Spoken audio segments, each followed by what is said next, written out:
morning everyone. Today I am going to explain you chapter number 4 विकारी शब्द संज्ञा। विकारी शब्द क्या होते हैं? वह शब्द जो वचन लिंग के अनुरूप अपना रूप परिवर्तन कर लेते हैं, उन शब्दों को हम विकारी शब्द कहते हैं। जैसे कि कुत्ता एक शब्द है, कुत्ते भी बोल सकते हैं, कुत्तों भी। इस तरीके से ये अपने रूप परिवर्तन करते रहते हैं, तो ऐसे शब्द हमारे विकारी शब्द कहलाते हैं। तो विकारी शब्द एक संज्ञा भी है आपका विकारी शब्द। अब संज्ञा क्या होता है देखिए, प्रत्येक व्यक्ति, प्राणी मतलब पशु पक्षी, वस्तु, स्थान, समूह, भाव, गुण और अवस्था का अपना अपना नाम होता है। व्याकरण में नाम को ही संज्ञा कहते हैं। हर चीज़ का, चाहे पशु पक्षी हो, कोई स्थान हो या कोई समूह हो, किसी की फीलिंग हो, कोई भाव हो, गुण हो, कोई स्टेट हो, हर चीज़ का अपना अपना नाम होता है और ग्रामर में इन्हीं नामों को संज्ञा कहते हैं। उदाहरणार्थ मीन्स आपको एग्जाम्पल से समझाया जा रहा है यहाँ। राहुल विजय से मिलने आया, कोयल गाती है, मेज़ पर घड़ी रखी है, आज मैदान में बड़ी भीड़ होगी, उन दोनों में गहरी मित्रता थी, बचपन लौटकर नहीं आता। ऊपर के वाक्यों में रंगीन शब्दों पर ध्यान दीजिए। ये क्रमशः लड़कों, व्यक्तियों, पशु पक्षियों, वस्तुओं, स्थानों, लोगों के समूह, भाव और अवस्था के नाम हैं। ये सब राहुल, विजय, कोयल, मेज़, मैदान, भीड़, ये सब भाव, व्यक्ति, पशु पक्षियों, वस्तुओं के नाम हैं। इस प्रकार ये सभी रंगीन शब्द संज्ञा हैं। हर चीज़ का नाम संज्ञा होता है, आपको बताया गया है। तो ये सब इन चीज़ों के नेम है, तो सब आपके संज्ञा हैं। संज्ञा के भेद। संज्ञा के कितने टाइप्स होते हैं? संज्ञा के 3 प्रमुख भेद निम्नलिखित हैं। जो 3 मेन भेद हैं इसके, वो निम्नलिखित हैं। व्यक्तिवाचक संज्ञा, जातिवाचक संज्ञा और भाववाचक संज्ञा। हिंदी के कुछ विद्वान अंग्रेजी व्याकरण के अनुसार, मतलब इंग्लिश की जो ग्रामर है उसके अनुसार, जो हिंदी के कुछ विद्वान हैं, संज्ञा के 2 और भेद मानते हैं, द्रव्यवाचक संज्ञा और समूहवाचक संज्ञा। वस्तुतः ये दोनों जातिवाचक संज्ञा के उपभेद हैं। ये दोनों ही किसके उपभेद हैं? जातिवाचक संज्ञा की। फिर भी यहाँ इनके बारे में अलग से चर्चा करना उचित है। फर्स्ट देखिए आपका व्यक्तिवाचक संज्ञा। आपका जिन संज्ञा शब्दों से किसी विशेष, किसी स्पेशल यानी किसी पर्टिकुलर व्यक्ति, विशेष प्राणी, विशेष स्थान और विशेष वस्तु आदि के नाम का बोध होता है, उन्हें व्यक्तिवाचक संज्ञा कहते हैं। उदाहरण विशेष व्यक्तियों के नाम जैसे कि जवाहरलाल नेहरू, राहुल, सचिन आदि, ये आपका नाम भी ये आपका व्यक्तिवाचक संज्ञा में ही आएगा। विशेष स्थानों के नाम लखनऊ, अक्षरधाम और जितने भी स्थानों के अपने अपने नाम है, ये सब आपके आएंगे, आपके हैं सब व्यक्तिवाचक संज्ञा। विशेष वस्तुओं के नाम श्रीमद् भगवद गीता, बाइबल आदि, जितने भी किताबों के अपने अपने नाम है। जैसे कि आपकी बुक का नेम है ये व्याकरण संचय, ये इसका अपना नेम है, तो ये हो गया इसका व्यक्तिवाचक संज्ञा। और ये सारी बुक्स होंगी ग्रामर की, वो आपके आएंगे जातिवाचक संज्ञा में। अभी आपको हम जातिवाचक संज्ञा भी समझाते हैं। विशेष प्राणियों के नाम जैसे चेतक, घोड़ा, ऐरावत, हाथी, और हाथी का अपना, हर जानवर का जो अपना नेम होगा, जैसे हमने अपने उसका जानवर का नेम रख दिया, तो वो सब आपके व्यक्तिवाचक संज्ञा में आएंगे। जिसका जो अपना पर्सनल नेम होता है, एक तरीके से बोलेंगे, वो होता है व्यक्तिवाचक संज्ञा। जैसे कि आपका नाम, मेरा नाम, आपके स्कूल का नाम, जिसका अपना खुद का नेम जो होता है वो व्यक्तिवाचक संज्ञा होता है। अब सेकंड देखिए आपका जातिवाचक संज्ञा। जिन संज्ञा शब्दों से एक ही प्रकार के, जितने एक ही तरीके के प्राणी, जैसे कि इंसान है सारे, ये जातिवाचक संज्ञा में आ गया। और इंसान का अपना अपना नेम, वो व्यक्तिवाचक संज्ञा में आया। वस्तु, सारी वस्तुएं, चीज़ें हैं, वो एक ग्रुप हो गई, ये जातिवाचक हो गई। अब वस्तुओं का अपना अपना नेम, वो हो गया व्यक्तिवाचक संज्ञा में। और जाति पूरी एक तरीके से चीज़ें हैं, वो आएंगी आपकी जातिवाचक संज्ञा में। स्थान, जगहें, सब जगह स्थान कहलाएंगे, और स्थानों के अपने अपने भी नेम होंगे। वो जो अपने अपना नेम है वो व्यक्तिवाचक संज्ञा, और स्थान कहलाएंगे वो, और स्थान कहेंगे कि स्थान है, तो वो होगा आपका जातिवाचक संज्ञा।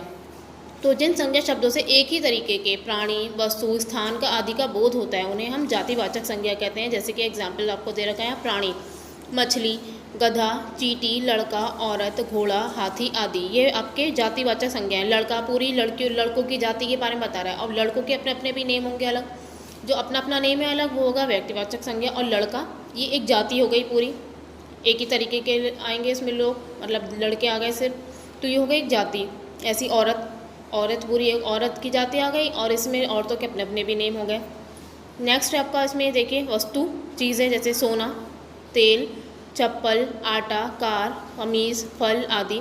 जैसे कि आटा है, आटे के अपने अपने टाइप्स या नाम भी, या नाम से आटे आते हैं, उसका पर्टिकुलर नेम हो गया। और आटा पूरा एक आपका कॉमन नेम हो गया इसका, तो ये हो गया जातिवाचक संज्ञा।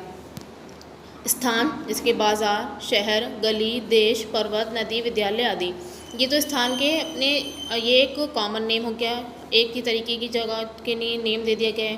जैसे बाज़ार है, बाज़ार के भी अपने अपने नेम हैं, अलग अलग देते हैं। टाउन हॉल है, चौमुखा पुल है। तो इस तरीके से ये बाज़ार के अपने अपने नेम जो थे वो हैं। टाउन हॉल वगैरह ये अपने पर्टिकुलर नेम है, तो ये व्यक्तिवाचक संज्ञा में आ गए। और बाज़ार एक कॉमन नेम है, तो ये आपका आ गया जातिवाचक संज्ञा।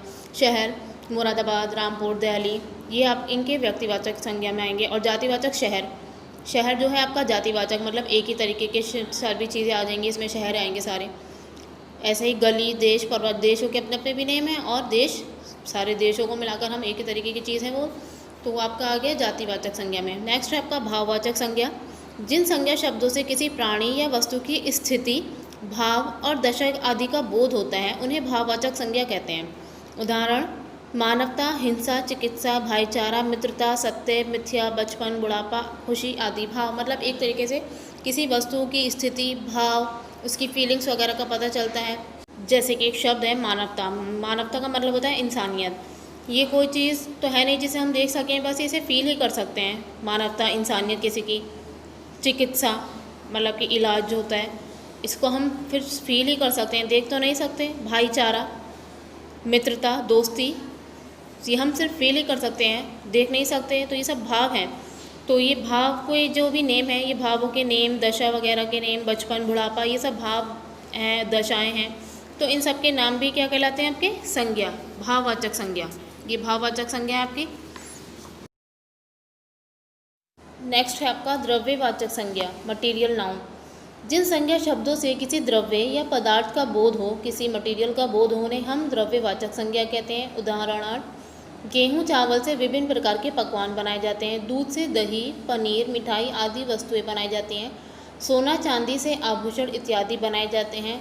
लकड़ी, मिट्टी, तेल, कोयला, पेट्रोल भी द्रव्य हैं। ये द्रव्य गणनीय नहीं होते हैं, मतलब जैसे कि पेट्रोल है आपका, मिट्टी का तेल है, सोना, चांदी, गेहूँ, चावल, ये गणनीय नहीं होते, इनके हम काउंट नहीं कर सकते। नेक्स्ट है आपका समूहवाचक संज्ञा। जिन संज्ञा शब्दों से किसी समूह या समुदाय का बोध हो, उन्हें समूहवाचक संज्ञा कहते हैं। जैसे कि हमें इसमें कंफ्यूज नहीं होना चाहिए। हाँ, कंफ्यूज हो जाते हैं बच्चे जातिवाचक संज्ञा और समूहवाचक संज्ञा में। समूह तो हो गया एक तरीके से ग्रुप, और वो हो गया आपका जाति पूरी। तो आपका ये समूहवाचक संज्ञा में जिन शब्दों से समूह या समुदाय का बोध, उन्हें समूहवाचक संज्ञा कहते हैं। जैसे कि अंगूरों का गुच्छा, वो एक ग्रुप हो गया पूरा। अनाज का ढेर, ताश की गड्डी, मधुमक्खियों का छत्ता, ये ग्रुप का बोध हो रहा है। धनिये की गड्डी, कक्षा, भीड़, पुलिस, जत्था, टुकड़ी, दल आदि समूहवाचक संज्ञा के उदाहरण हैं। ये आपके समूह आ गए। नेक्स्ट आपका व्यक्तिवाचक संज्ञा का जातिवाचक संज्ञा के रूप में प्रयोग। व्यक्तिवाचक संज्ञा का हम जातिवाचक के रूप में कब प्रयोग करते हैं? कई बार व्यक्तिवाचक संज्ञा का जातिवाचक संज्ञा के रूप में प्रयोग किया जाता है। उदाहरणतः: भारत देश में कभी दधीचियों की कमी नहीं रही। भारत को स्वतंत्रता भगत सिंहों ने दिलवाई। जैसे कि दधीची और भगत सिंह व्यक्तिवाचक संज्ञा है। दधीची एक का नेम है, भगत सिंह भी एक का नेम है, आपने सुना है। किंतु यहाँ इनका प्रयोग जातिवाचक संज्ञा के रूप में हुआ है। इन व्यक्तियों के नाम से उनके विशेष गुणों का पता चलता है। जैसे कि भगत सिंह हैं, बहुत ज़्यादा बड़े स्वतंत्रता सेनानी थे, देशभक्ति इनके अंदर कूट कूट कर भरी थी। तो भगत सिंह हो मतलब एक तरीके देशभक्त लोगों के बारे में बात की गई। यहाँ पे भगत सिंह नेम है कि यहाँ पर इसका जातिवाचक के रूप में यूज़ किया गया है। और दधीची भी रहे हैं, बहुत ज़्यादा ऋषि मुनि बड़े, तो उनको भी यहाँ पे उनके विशेष गुण के लिए वजह से दधीचियों कहा गया है। तो यहाँ पर इसका दधीची और भगत सिंह का यूज़ कॉम मीन्स व्यक्तिवाचक संज्ञा के रूप में नहीं, जातिवाचक संज्ञा के रूप में हुआ है। दधीची से दधीचियों की जाति दिखाई गई है। भगत सिंह थे, भगत सिंह मीन्स आपके एक तरीके से जो स्वतंत्रता सेनानी हैं, देशभक्त लोगों की देशभक्तों का गुण दिखाया गया है। तो यहाँ व्यक्तिवाचक संज्ञा के रूप में नहीं, जातिवाचक संज्ञा के रूप में प्रयोग हुआ है इनका। नेक्स्ट आपका देखिए भाववाचक संज्ञा की रचना। भाववाचक संज्ञा कैसे बनती हैं आपकी? कुछ भाववाचक संज्ञाएं मूल भाववाचक संज्ञा होते हैं, ओरिजिनल भाववाचक संज्ञा होती हैं कुछ। तो जैसे सत्य, घृणा, मिथ्या, बुद्धि, सुख, दुख आदि ये किसी से नहीं बनी है, खुद है ओरिजिनल फॉर्म में है। किंतु कुछ भाववाचक संज्ञाएं अन्य शब्दों से भी बनाई जा सकती हैं, जैसे मित्र से मित्रता, बच्चा से बचपन आदि। अब देखिए जातिवाचक संज्ञा से भाववाचक संज्ञा कैसे बनती है। आपकी ये दे रखा है बच्चा है जातिवाचक संज्ञा है। बच्चा एक जातिवाचक संज्ञा है, जाति दिखा रहा है बच्चों की पूरी। तो ये बच्चा एक जातिवाचक संज्ञा है और बच्चे का अपना भी नेम होगा, तो वो होगा उसका व्यक्तिवाचक संज्ञा। बच्चा से जो भाववाचक संज्ञा बनी है वो है बचपन।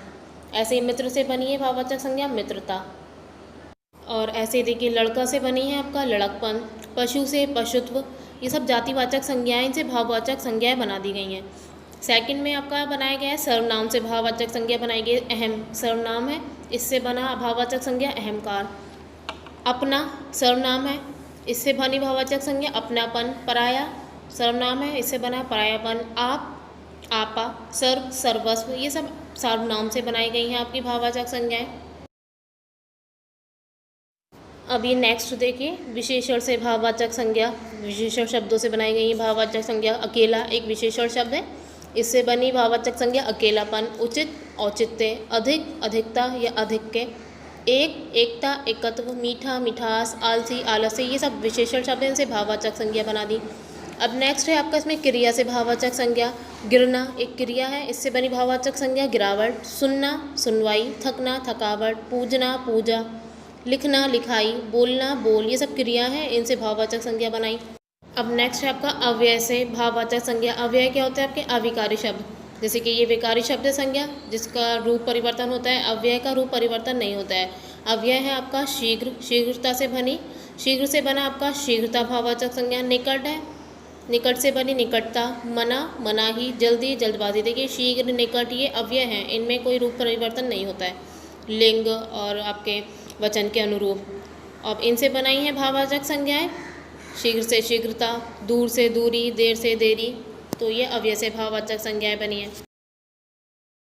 ओके, यहाँ आपका चैप्टर नंबर 4 कंप्लीट हुआ। आई होप ये आपको समझ में आ गया हो। चैप्टर नंबर 4 संज्ञा, इसके प्रकार। ना होमवर्क टाइम। होमवर्क में आपको ये 4 एक्सरसाइजेस करनी है, इसकी PDF मैं आपको सेंड कर दूँगी। एक्सरसाइज 1, 2, 3 एंड 4 आपके क्वेश्चन आंसर्स हैं, इसकी PDF मैं आपको सेंड कर दूँगी। ये आप इससे वर्क कंप्लीट कीजिएगा नीट एंड क्लीन राइटिंग में। एक्सरसाइज बुक में फिल करनी है, क्वेश्चन आंसर्स आपको कॉपी में करने हैं, और कल सुबह 8 बजे से पहले आपको ये वर्क मुझे सेंड करना है। Okay, thank you and have a nice day.